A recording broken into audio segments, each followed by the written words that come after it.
Hello there. Zambia, or more precisely, Zambia's Attorney General Mulilo Kabesha has filed an urgent court application in the Gauteng High Court in Pretoria. And what does he want? He wants, or he has requested, the court to stop the family of the late President Edgar Lungu from going ahead with plans to bury him on South African soil. We are going to break this all down for you. What's behind this move, what it says about the state of Zambian politics, and what it means for Edgar Lungu's legacy. So don't go anywhere. This episode is just getting started. Welcome to Afro Perspectives. Attorney General Mulilo Kabesha, in his urgent plea to the Gauteng High Court sitting in Pretoria, has argued that the late President Edgar Lungu must be laid to rest on Zambian soil, no exceptions. But why is it that? Because Kabesha says it's a matter of public interest. He insists Lungu should receive full state honors befitting a man who once held the highest office in the land, that is in Zambia. To bury him quietly outside the borders of Zambia, in South Africa to be precise, would be an affront to the Republic of Zambia. Well, that is not the only side to this story. In his final expressed wishes, Edgar Lungu was clear. He wanted a private burial, no pomp, no state spectacle, just a quiet farewell away from the political storm that followed him even in death. And that's exactly what was unfolding at the Christ the King Cathedral in Hillbrow in Johannesburg on the 25th of July. And that was until Zambia's Attorney General Mulilo Kabesha, like I've said above, swept in with an 11th hour legal surprise, halting the funeral proceedings in their tracks. It was meant to be a solemn, intimate moment. At 11 a.m. South African time, mourners had already gathered. The atmosphere was heavy at Christ the King Cathedral in Hillbrow, Johannesburg. There, surrounded by grief and prayer, stood members of Lungu's Patriotic Front Party. Leading them was none other than former First Lady Esther Nyawa Lungu and their children Betha, Tasila, Chiesu, and Daliso, all by his side one last time. They were ready to say goodbye, and then Mulilo Kabesha's last-minute move threw everything into a state of disarray. The family's quiet farewell has become a courtroom drama.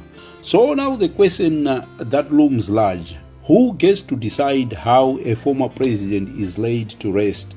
The man himself, his family, or the state he once led? You know, I honestly thought this would be a straightforward matter. A man dies, a family grieves, and we honor his final wishes. Simple, right? Well, apparently not. I get it. Some might call that view naive. Others might even say I'm being churlish, missing the complexities of state protocol and national pride. But here is my 2 cents for what it's worth. Honoring former President Edgar Lungu's final wishes, that is for a private burial away from the glare of politics, is more than just ticking a box. It's a profound act of respect, an act of love, one that helps a grieving family begin that long, painful journey of healing. And most important of all, coming to terms with a loss that is both public and deeply personal, that is to the Lungu family. To override that, to drag it into courtrooms and legal wrangling at the 11th hour, that to me is where we start losing our humanity in the name of statecraft. But maybe I'm wrong. Maybe there is a bigger picture here I'm not seeing. Because here is the thing, Edgar Lungu wasn't just a father or a husband or a man with private wishes. He was a former head of state, and in the eyes of some, where he is buried is no longer just a family matter. It's a matter of national interest. Those are the phrases we keep hearing. And it's coming from some of the highest offices in Zambia. Vice President Mutale Nalumango, always careful, always composed, has stepped into the conversation with the kind of language tailored for delicate political terrain. She says the government wants to ensure a dignified, honorable send-off, one that befits a former president. Not quite a burial in a foreign land, that is South Africa. No, what they envision is a state funeral with full military honors, flags at half-mast, national mourning, all the works. And that brings us right back to the tension at the heart of all this debate, if one were to call it that. Whose funeral is it? Is it the people's? Is it the state's? Or is it still somehow Edgar Lungu's funeral? And while the Zambian government is digging in its heels, insisting on a full state funeral back home, the Lungu family, they have made up their minds. They want to bury him in Johannesburg. And it's just not out of defiance, not out of politics, but simply because it makes sense for them. They live here, that is in Johannesburg. And Johannesburg for the Lungu family isn't just a location, it's home for them for now. This is where they have built up their lives, away from the noise of Lusaka's corridors of power. From their view, it's about convenience, practicality, and proximity to grief. They want to be able to lay flowers at Edgar Lungu's grave anytime they wish. They are not trying to make a political statement. They're just trying to lay their father, their husband, their loved one to rest with dignity and peace. And it seems they are not alone. Even the South African government appears to be on their side. Ronald Lamola, that is South Africa's Minister of International Relations and Cooperation, didn't mince his words. He came out publicly and said South Africa has a legal obligation, yes, legal, and that is to respect the expressed wishes of the late former president's immediate family. So now what do we have? We have two governments, two legal interpretations, two conflicting narratives, and in the middle of it all, a grieving family and a nation trying to figure out how to say goodbye. Now, all of that, the family's wishes, the quiet preparations, the support from the South African government, that was before Zambia's Attorney General stepped in and, he put a spanner in the works, as the saying goes. Mlilo Kabesha has come forward with a set of finely crafted legal arguments. And make no mistake, this is in emotional language. This is the language of power, of precedent, of state authority. He argues that the burial of a former head of state is not and cannot be a private affair. Not even when the man himself, in this case Edgar Lungu, asks for it. According to Kabesha, this is a matter of national interest, and with that comes rules, protocols, ceremony, and yes, military honors. But here is what really stood out. He didn't just refer to it as a burial. No, the word he used was entombment. Entombment. And that term carries weight, finality, and symbolism. The kind of word you use when the person being laid to rest isn't just a man, but a piece of national history. And so Kabesha insists, personal preferences, alleged or otherwise, cannot override the Zambian state's obligation to its people. But again, we have to ask, where do we draw the line? And at what point does the state's claim over a man's legacy cross the boundary into the family's right to mourn in peace? Even if, hypothetically, President Lungu had wished not to be buried in Zambia, which is denied, those wishes must give way to the broader national and legal expectations of a state burial. And that was the Attorney General's argument as presented to the Gauteng High Court in Pretoria. Now, to be fair to the Attorney General Mlilo Kabesha, he might just have a point. This isn't the first time Zambia has been down this road. Let's rewind to July 2021, when the father of the nation, Dr. Kenneth Kaunda, passed away.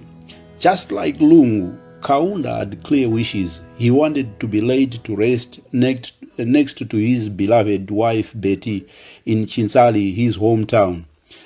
And that was a deeply personal request. But the government at that time had other priorities, other plans. They insisted Kaunda should be buried at Embassy Park, the official resting place reserved for Zambia's former presidents, a site heavy with national symbolism. And the family, they fought back. His son Kaweche Kaunda opposed the decision. He wanted his father's last wish to be honored. But when it came to the court, the High Court in Zambia, the ruling was crystal clear. Judge Wilfred Muma, sitting on the High Court bench, declared that Kaunda's burial site was a matter of national interest and that the state's obligation to the public came before the family's private preferences. Sounds familiar? So now with Edgar Lungu, we are not just seeing a clash of wills. We are watching a legal and symbolic precedent being reactivated. Is this about one man's final wish, or about what the nation of Zambia needs from its leaders, even in death? Well, if the Kaunda case is anything to go by, then the Lungu family might be in for a real surprise. Look, I claim no legal expertise here, none at all. But stepping back and looking at this just as your average Joe, just as an ordinary citizen, as someone watching this moment unfold, I think we have to acknowledge something that's hard but true. Even if one were to argue that the family deserves space to grieve, that they should be allowed to mourn their patriarch in peace, and they absolutely should, Edgar Lungu was no ordinary man. This was Zambia's sixth president. He was, for better or worse, a leader of a nation. And in the eyes of many, yes, even his critics, he was a father figure. Not just to his biological children, not just to members of his political party, but to millions of Zambians across provinces, faiths, and affiliations. So maybe, just maybe, his family is much larger than the one gathered at Christ the King Cathedral in Hillbrow, Johannesburg.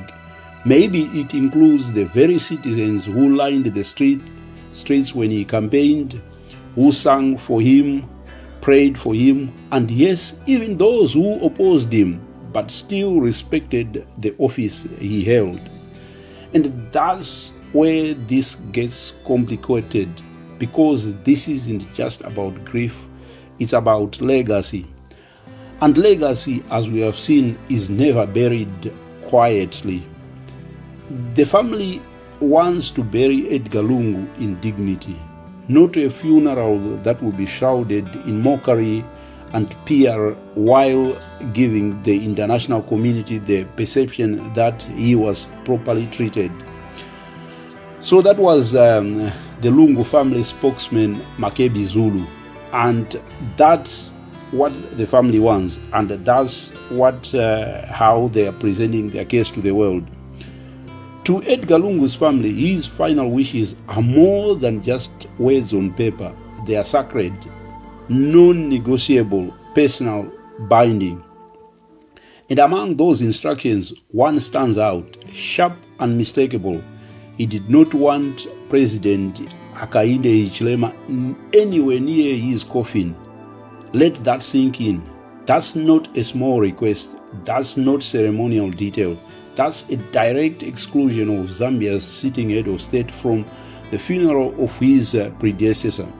It sounds harsh, I know, especially in African tradition, where death often softens even the bitterest of rivalries, where former foes are allowed, even expected, to stand in mourning, if not as friends, then at least as fellow statesmen.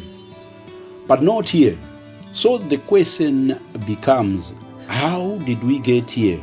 How did we end up in a situation where even in death, Edgar Lungu seems to carry no warmth, no reconciliation when it comes to Hakainde Hichilema? Well, to understand that, we might need to take a step back. But this isn't just a story about two men. This is about history, humiliation, power, and pain. And yes, score settling that never found its resolution while both men were still alive. After Hakainde Hichilema's stunning victory over Edgar Lungu in the 2021 elections, the political landscape in Zambia shifted dramatically, and not just at the top. What followed was a wave of legal actions targeting Edgar Lungu's allies and even his family.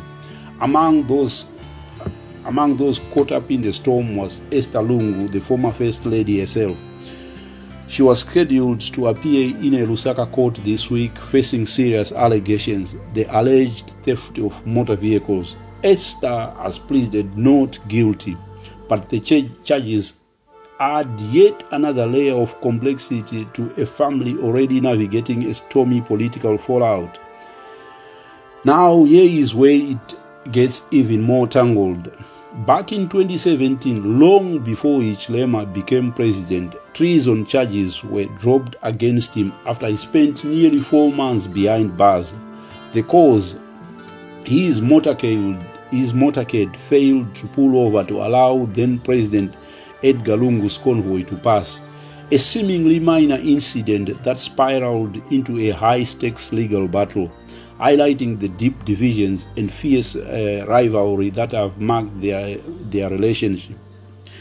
It's a reminder that in Zambian politics, the personal is deeply political and the political is deeply personal. This feud isn't just a history, it's a living, breathing reality, one that continues to shape the narrative of both men and the country they have both led. No matter how deep the animosity ran between Edgar Lungu and Hakainde Hichilema, it seems that personal feelings won't sway the court's final ruling, that is the Gauteng High Court sitting in Pretoria. Deputy Judge President Aubrey Fago Ledwaba, presiding at the Gauteng High Court in Pretoria, like I've said, delivered a clear and culturally resonant message. The deceased, this is what she said, in our African culture should be laid to their final resting place in a respectable manner. Those words carry weight, reminding us that beyond politics and power struggles, there are traditions and respect that demand recognition. The court has made its position clear. By agreement between the parties involved, an order was issued requiring the family to hold off on proceeding with the funeral or burial until the legal application is fully resolved. In other words, no burial, no farewell, no closure, at least for now, that is. The grieving process has been put on hold by the heavy hand of the law. It's a tough pill to swallow for Esther Lungu and her children. Right now, it looks like Mlilo Kabesha might just win this argument, putting a legal barrier between a grieving family and their right to say goodbye. At Christ the King Cathedral in Hillbrow, Esther appeared visibly distraught upon hearing that the funeral plans, her plans, could not move forward. It's called comfort, but the court has granted Esther and her children permission to visit and inspect Edgar Lungu's remains at the mortuary. A small mercy amid a crushing weight, but the legal battle continues. The court has set July the 3rd, 2025 for Kabesha to present his submissions, with the Lungu family scheduled to respond the very next day, that is the 4th of July. And the final ruling, we expect that to come on July the 18th, 2025. So for now, the burial is on indefinite hold. If you are a former president's wife or a child, you are caught up in the middle of a legal tug of war that leaves no room to grieve freely, public or even privately. And honestly, that feels overly harsh. Meanwhile, in a scene almost surreal, some Patriotic Front MPs who traveled to South Africa were reportedly shopping at the Mall of Africa before they head back to Lusaka.